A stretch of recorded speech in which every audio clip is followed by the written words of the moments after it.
Buenas tardes, queridas. Hoy vamos a iniciar el módulo 4, dislalia, en su diagnóstico, en su evaluación, las causas y su tratamiento o intervención. Muy bien. Vamos a conocer primero el concepto de lo que es dislalia. ¿Qué es una dislalia? Es una alteración del lenguaje o del habla más común entre los niños durante el periodo preescolar o que trasciende todavía a la primaria. Se trata de un trastorno de articulación de los diferentes fonemas o grupos fonémicos. En la dislalia, los órganos que intervienen en el habla, también llamados órganos fonoarticulatorios, labio, mandíbula, velo del paladar, lengua, se colocan de una manera incorrecta, dando lugar a una pronunciación inadecuada de determinados sonidos o fonemas y creando una dificultad al emitir ciertas ideas, ¿no? La dislalia se caracteriza por la presencia de errores en la articulación de los sonidos del habla en personas que muestran una patología relacionada con el sistema nervioso central. En algunas ocasiones, este defecto de pronunciación, derivado de una mala articulación, puede llegar a automatizarse y a normalizarse, es decir, que la persona cree que lo que está hablando es normal, ¿no? Esto se evidencia en lenguaje escrito. La dislalia puede afectar a cualquier consonante o vocal. Sin embargo, la alteración de la pronunciación se presenta más frecuentemente en sonidos como por ejemplo la R, ya que por su articulación requiere una mayor agilidad y precisión en sus movimientos. También suele ocurrir en la K, debido a que el punto de articulación no es visible y por ello es más difícil la imitación, así como en la S, donde se produce una deformación en la posición articulatoria de la lengua. Existen tipos de dislalia, ¿no?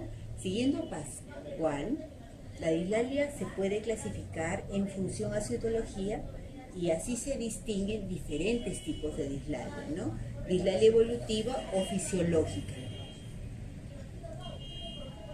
Este tipo de dislalia se presenta en algunas fases de desarrollo del habla infantil, donde los niños todavía no articulan bien diferentes sonidos o distorsionan algunos fonemas. Las causas de este fenómeno pueden ser inmadurez, ausencia de discriminación auditiva, falta de control en el soplo, alteraciones respiratorias, ausencia de movimientos adecuados en todo el aparato fonador, ¿no? En el órgano articulatorio, ¿no? Dentro de la evolución de la madurez del niño, estas dificultades las van superando poco a poco por su propio desarrollo, pero algunas persisten hasta los 4 o 5 años. Cuando persisten hasta los 6 años, lo vamos a considerar un problema patológico, ¿no? Que ya debe ser tratado, ¿no? Existe otro tipo de dislalia que es la dislalia audiógena. Como su nombre lo indica, tiene que ver con el oído. La etiología de la dislalia audiógena radica en la presencia del déficit auditivo, el cual se acompaña de otras alteraciones del lenguaje, como es la voz y el ritmo. Para poder articular de una manera adecuada los sonidos, es imprescindible una correcta audición. El niño que tiene problemas auditivos, por supuesto que va a tener dificultades al momento de emitir el fonema y lo va a distorsionar. Entonces nosotros, como especialistas en terapia del lenguaje, tenemos que ayudarlo a que pueda identificar correctamente el fonema. Ahora tenemos la dislalia orgánica. La dislalia orgánica se origina debido a una lesión en el sistema nervioso central, lo llamaríamos disartria, o debido a una alteración orgánica de los órganos periféricos del habla, sin daño en el sistema nervioso central, que sería la disglosia. Entonces hay dos tipos de dislalia orgánica, la disartria y la disglosia, ambas una relacionada íntimamente con la afección al sistema nervioso y la otra que no está afectada, pero que sí tiene que ver con los órganos periféricos del habla, ¿no? Y tenemos la dislalia funcional, que es en la cual nosotros de pronto vamos a tener mucho más pacientes, ¿no? La dislalia funcional se genera a causa de un funcionamiento inadecuado de los órganos articulatorios sin evidencia de daño ni lesión orgánica.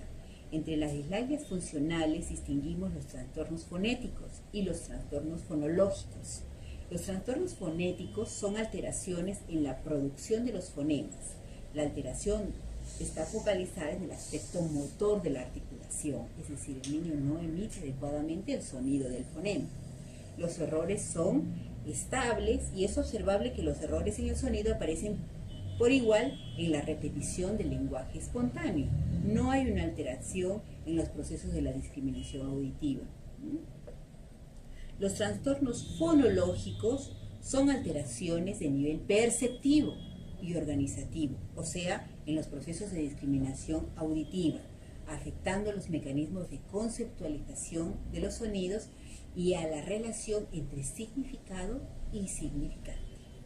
En estos casos, la expresión oral del lenguaje es deficiente y, dependiendo de la gravedad, puede llegar a ser ininteligible, ¿no? O sea, no podemos comprender lo que nos dice el niño. Los errores suelen ser fluctuantes. Aisladamente, los sonidos podrían articularse bien, pero la pronunciación de la palabra se ve afectada. Dentro de la etiología de la dislalia funcional encontramos muchas causas, ¿no?, que debemos identificar plenamente para nosotros tener en cuenta en el tratamiento. Una de las causas es la escasa habilidad motora. Hay una dificultad en la articulación del lenguaje y en la motricidad fina. Parece que existe una relación directa entre retraso motor y el grado de retraso del lenguaje en las alteraciones de la pronunciación, ¿no? Esta es la causa más frecuente en los casos de dislalia. Los niños con dislalia presentan torpeza en los movimientos de los órganos articulatorios y un déficit en la coordinación motriz general, que solo es observable en términos de motricidad fina. Es por eso que anteriormente se les dijo que la psicomotricidad era muy indispensable en el desarrollo del lenguaje. Entonces, cuando un niño tiene escasa habilidad motora, nosotros como especialistas en terapia del lenguaje tenemos que estimular esa habilidad antes de iniciar nuestra terapia. ¿Por qué? Porque vamos a ubicarlo al niño en el espacio, ¿no? Vamos a ubicarlo con su entorno, con lo que percibe constantemente a través de sus sentidos. Cuando trabajamos todos estos aspectos relacionados con sus sentidos, vamos a lograr que el niño logre emitir progresivamente, correctamente los fonemas. Otra dificultad es la percepción del espacio y el tiempo, ¿no? En este punto, las personas de dislalia encuentran dificultades en la percepción y organización del espacio y el tiempo. Si el niño tiene dificultades para percibir y no ha interiorizado la noción espacial y temporal, se encuentra con dificultades del lenguaje. El desarrollo de esta percepción es importante para que el lenguaje evolucione. Si no desarrollamos correctamente esa dificultad de percepción de espacio y tiempo, vamos a tener dificultades no solamente en el lenguaje, sino también en la escritura, ¿no?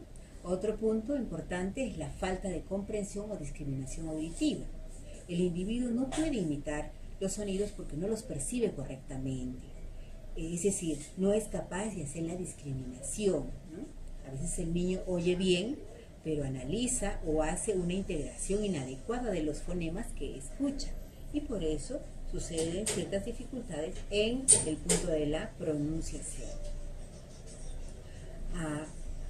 Existen otro tipo de factores, los factores psicológicos. Existe una variedad de factores psicológicos que pueden afectar el desarrollo del lenguaje, como por ejemplo cualquier trastorno de tipo afecto, inadaptación familiar, falta de cariño, celos entre hermanos, traumas o ambientes sobreprotectores, ¿no? Existe otro tipo de factores, son los factores ambientales. Entre los factores ambientales se han destacado situaciones de bilingüismo, de sobreprotección materna, de institucionalización del niño o el aprendizaje por imitación, así como el nivel cultural bajo. Y otro aspecto importante es la discapacidad intelectual. En estos casos, la dislalia funcional sería secundaria al déficit intelectual. Entonces, nosotros, como especialistas, tenemos que conocer todos estos aspectos para poder determinar cuál realmente es la dificultad para hacer un diagnóstico apropiado. Y también tenemos que conocer los síntomas.